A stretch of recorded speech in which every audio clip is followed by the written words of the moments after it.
Okay, been a bit. What I'm gonna be doing, actually, I'm gonna be assembling today these pistons on the rods. This is the forged bottom end, the Scat forged bottom end kit.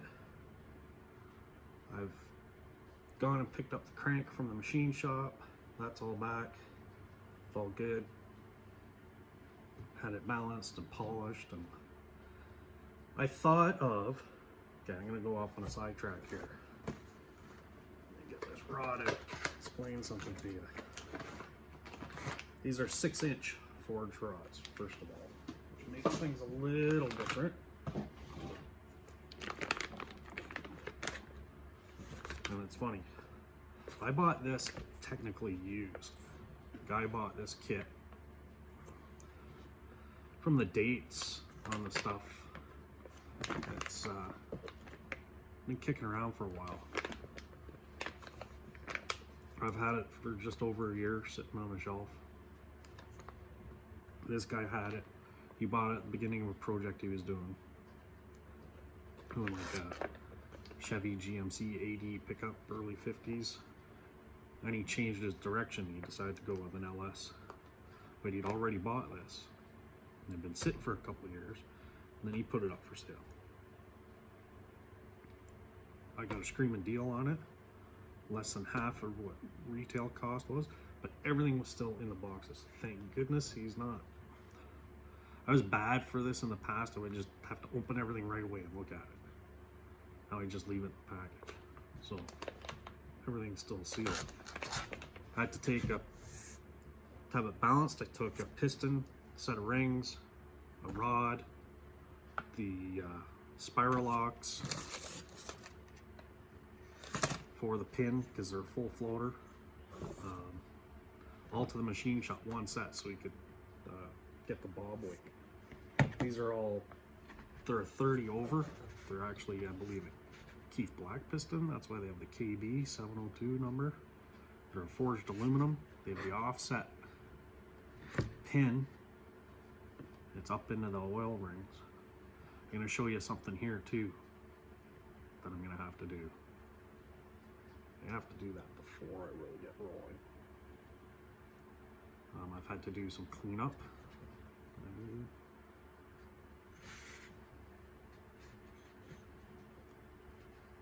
This one, maybe. Just a bit of a lip. There's a retrieval groove for the spiral lock that gets cut into this bore for the pin, and there's the groove inside for the spiral lock. I found on this other one that I put together that the spiral lock gets caught on that retrieval groove. It makes it hard to put in. And also I found that this oil ring land here, this bottom land, right in here on this lip, there's just a little burr. Screwdriver very gently. I can feel it on the edge. So I just hit that with a very fine file.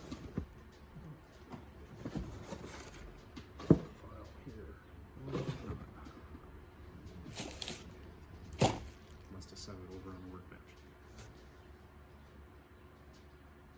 Hope that's what I did with it. Anyway, that's, should always go over these parts for things like that. So, and I've got to check my ring gaps and do the ring gapping and everything. So right now all I'm going to do is put the pistons on the rods, and I'm going to show you how to do that, because with these pistons they have valve relief cuts in them.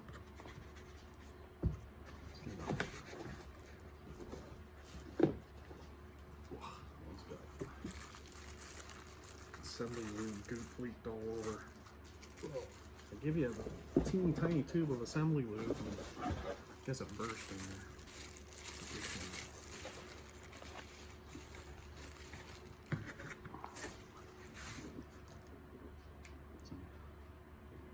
Some have their, get up so you can see this here. Some have the relief. Some pistons have the reliefs that are equal. They're the same relief on either side.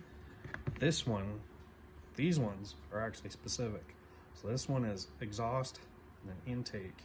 Intake's always larger. And this one is intake exhaust. So that depends on where these are going to end up. But for now, for assembly, it doesn't matter. I know people are going to be like, yes it does, because you gotta face the chamfer on the rod the right way.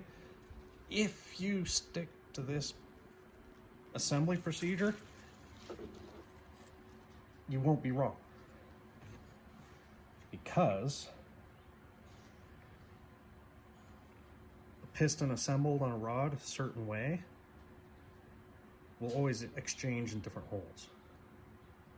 There'll be a list of holes that go together, right? So like this, for instance, I could use them on the center two cylinders of either bank.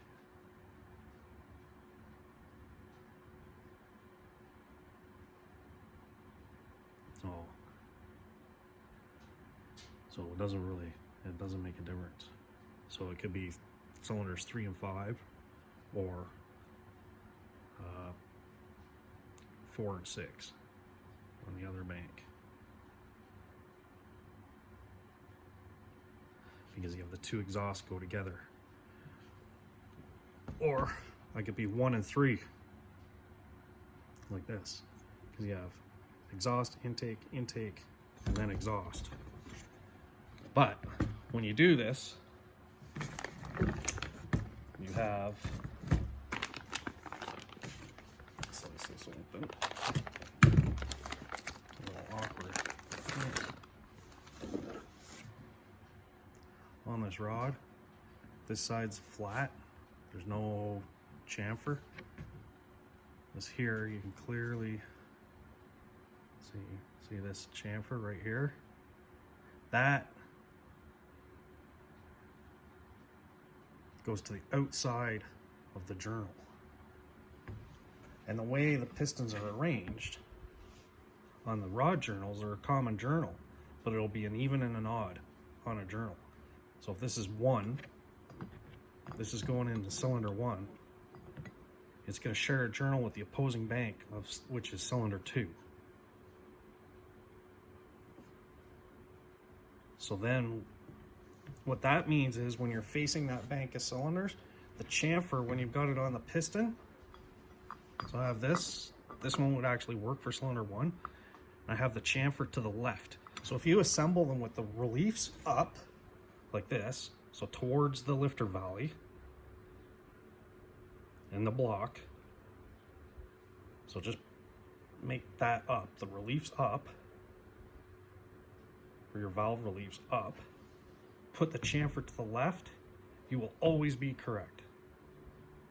And then you just figure out where you're going to put them in the block. This one could be used for 1, it could be used for 2,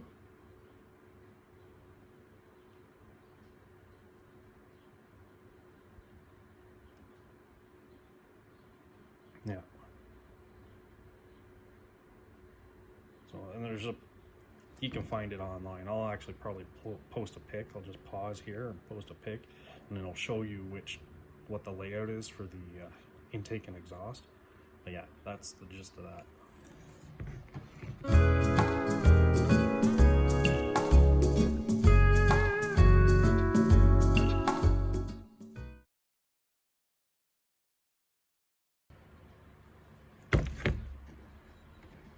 First step, I like to check and make sure this pin is nice and free in here and it's not sticking.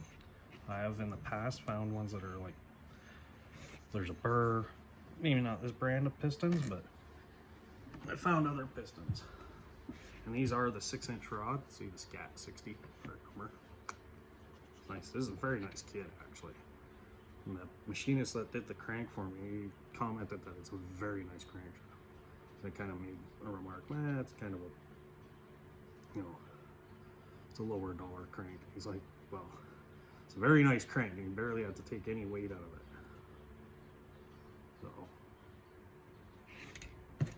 So it balanced very well for him. He just recently did a big block crank where he had to put, like, I think he was saying over $500 of material just into the crank to get the balance, like moly weight. The metal they used to for the add weight in the crank, so it was very expensive. Yeah. So, assembly lube, take that out. Like the chamfer on the left. Release up. Like that.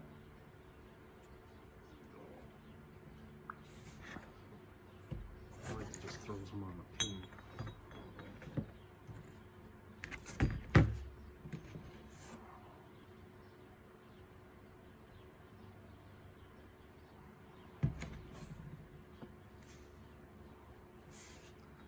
gonna get messy this morning.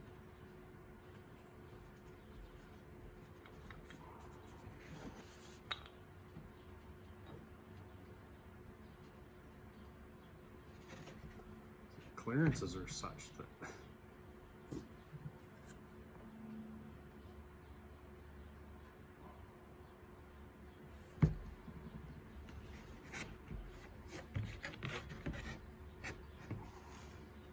chamfer's to the left.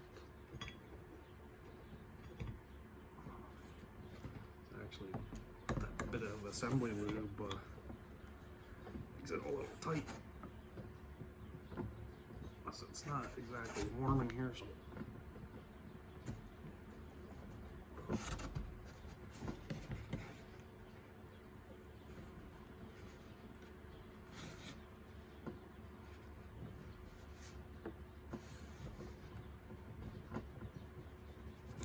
push.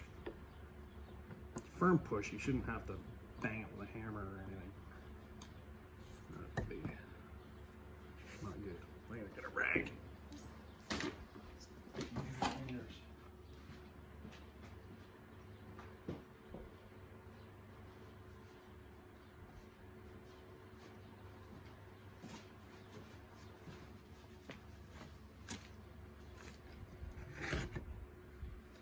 So that's in there.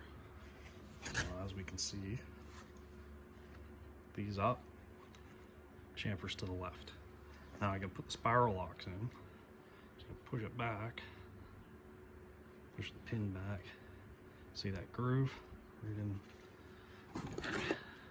Little screwdriver. That groove right there, that's where the spiral lock's gonna sit.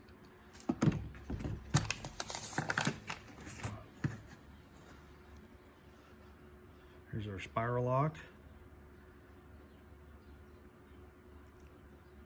I've found a small amount of debate on this. I've always done them where I stretch them out. Grab one end.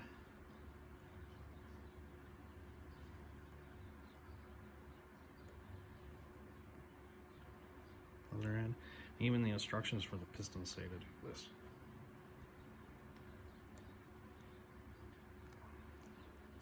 If you have different style of locks, they'll tell you otherwise. It says stretch them out so they're 1/2 to 3/4 of an inch. There, like that. And then when they compress, that actually helps hold them in. If you pop them in when they're fully compressed, they can actually pop out and they can drive the pin into the cylinder wall.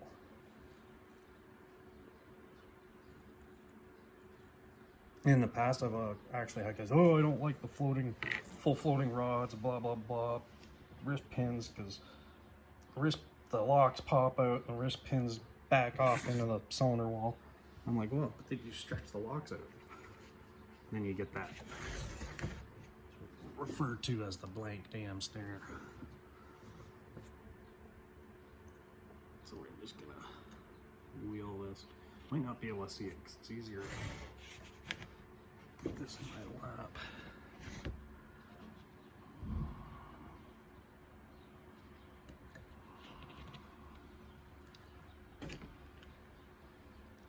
Some guys just do it with their thumbnail, but to me that's like a small form of torture. These aren't exactly easy. They're easy and they're not easy at the same time, if that makes any sense. Once you get it started and get it going in there, then they're easy.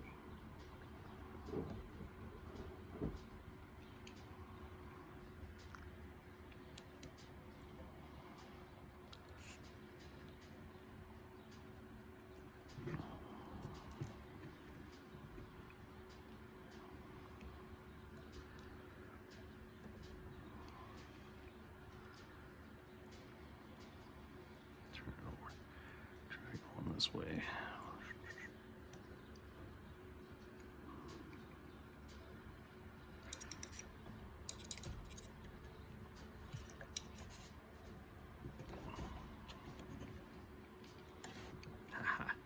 Okay.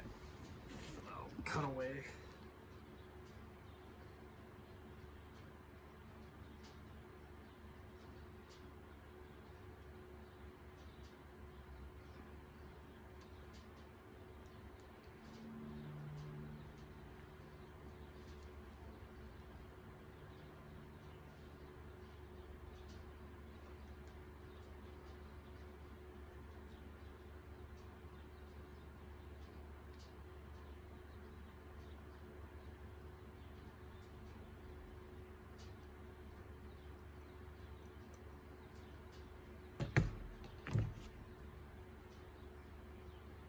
Stretch this out a little more.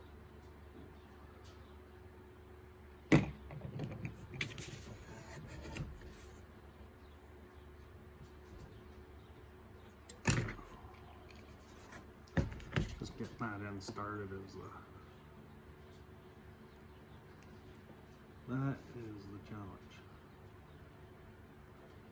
Let's get her going. And you just like the dog chasing its tail. There. Got it started.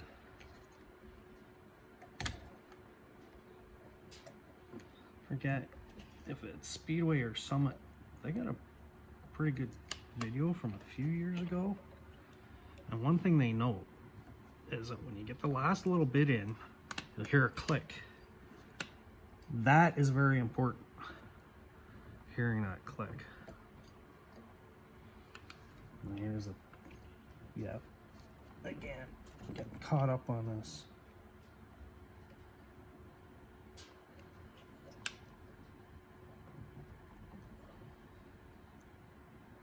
I've used these locks before, but not in this style of piston with the offset pin.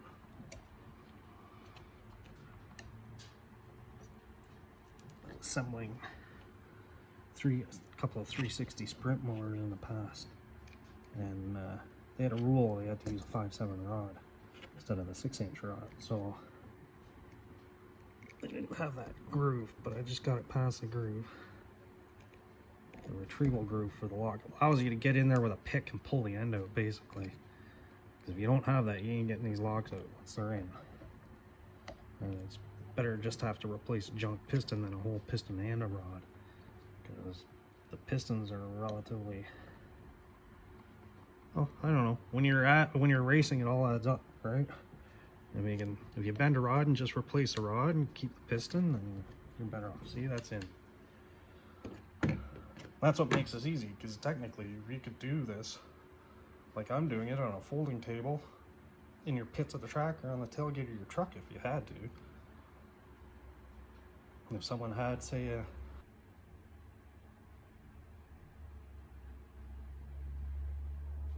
that was weird. Camera shut off.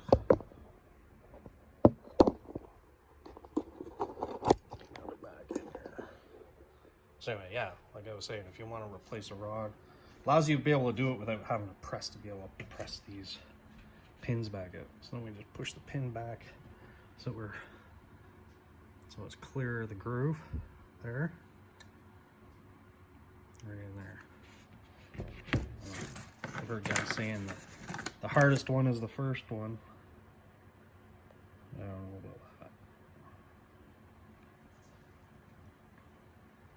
And this is just a repeat of the same. Stretch this spiral lock out.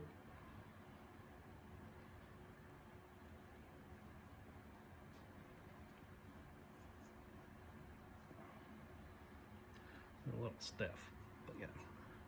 Stretch them out like this, and I make sure there's an actual tail down, so you can tuck that tail in. Makes it a little easier, because if it's just flat like this, it makes it harder to wind in. So I'll go in from this end.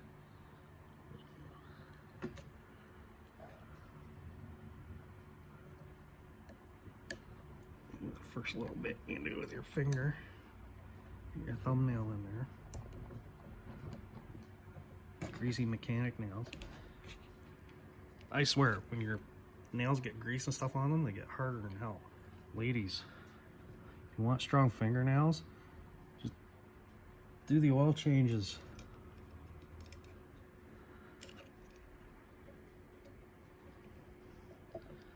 Only anyone that works in the trades, they know if you get greasy hands and stuff, you end up with strong fingernails. I'm talking to anybody. Sit down and do this. Like I said, it's a little easier to do in my lap.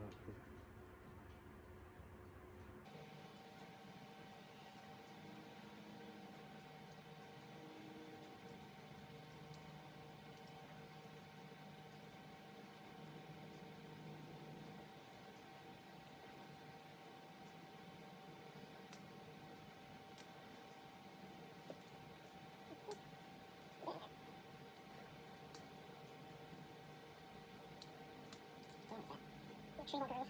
I think it's curved on both sides. And then pin on.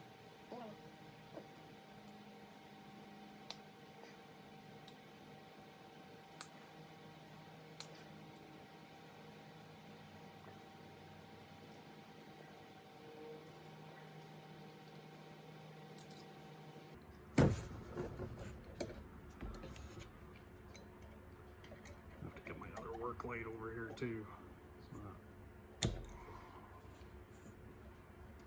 See.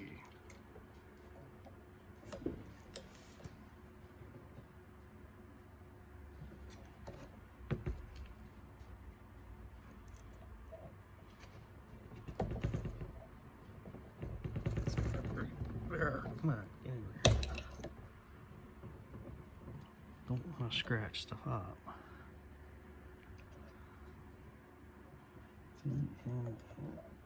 Yeah, it's just this groove.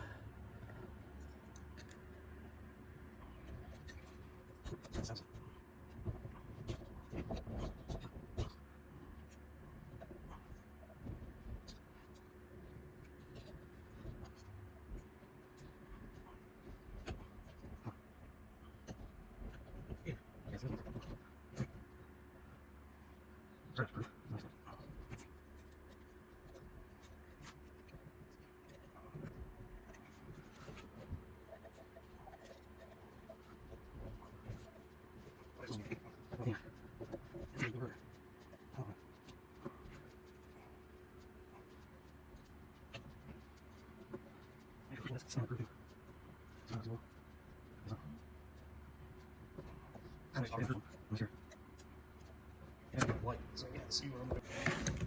Okay, got better light. Let's see what I'm doing. You're gonna work your way around the lock here. Actually, once you get that first roll in, you're good. We'll go in.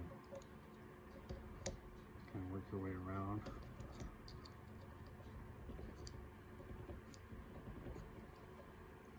Now listen here, I won't talk over it this time. That snap, hear it? Snapped in. You can see it's in there. There, it's not coming out. What I was talking about, see it's got a bit of a rough edge. Oh, let's see. We have a rough edge right there, the pick can catch it. But also too, I can get in there with the pick and I can work around so I get this end. And hook the end of this with the pick and wheel it out. So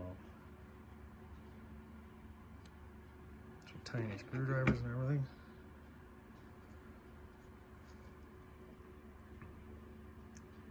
The chamfer is on the left with the reliefs to the top. And this one would actually be for cylinder number 1. So I just take a Sharpie and write that on them. But yeah, that's what I'm gonna do today. I'm gonna carry on and put those all together. Then I'm gonna, maybe after I put all these pistons on the rods, then I'll throw the crank in the block. Maybe. Crank in the block and we'll measure it up. Clearances. Torque down the mains with the bearings in it and go from there. Alright. Thank you. Subscribe. I'm gonna have a bunch of these videos on the assembly. I thought doing the assembly was all one video, but it probably ended up being 4 hours long. I was figuring 2 or 3 minutes for putting these spiral locks on, putting these pistons on the rods, but looking at what I got so far, probably not. Yeah, okay. Thank you. Hit the subscribe. Also too, the No Name Nationals. I'm hoping to go. I'd really like to go. I'm gonna put this small block into something and go race. And whether it goes in the Pontiac or into the square body, right now it's looking like the square body. Because if I go with the Pontiac, it still has stock. It's a Canadian Pontiac, so basically chassis wise it's 55 Chev.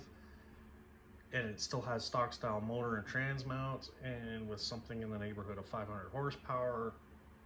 I don't feel comfortable with that, and I would need, it's got a Saginaw 3-speed in it right now, so I would need transmission, a bell housing, clutch, headers, motor mounts, trans cross member. You know, we're talking a lot of money, and to get it done quickly, you got to spend money. I like to spend as little money as possible. That's why I've been collecting pieces for this engine for a year. Because I wait till I can find a deal. They had the right price on a cam on Summit, so this isn't sponsored by them, so I just went and bought the cam. But other than that, it's everything else has been trying to find the right deal. I picked up a Super Victor intake for less than 300 bucks. They're like $600 and not available right now. So that's why you patience and time and build the stuff and collect the pieces. Anyway, please subscribe, please like, and we'll see you at the next step.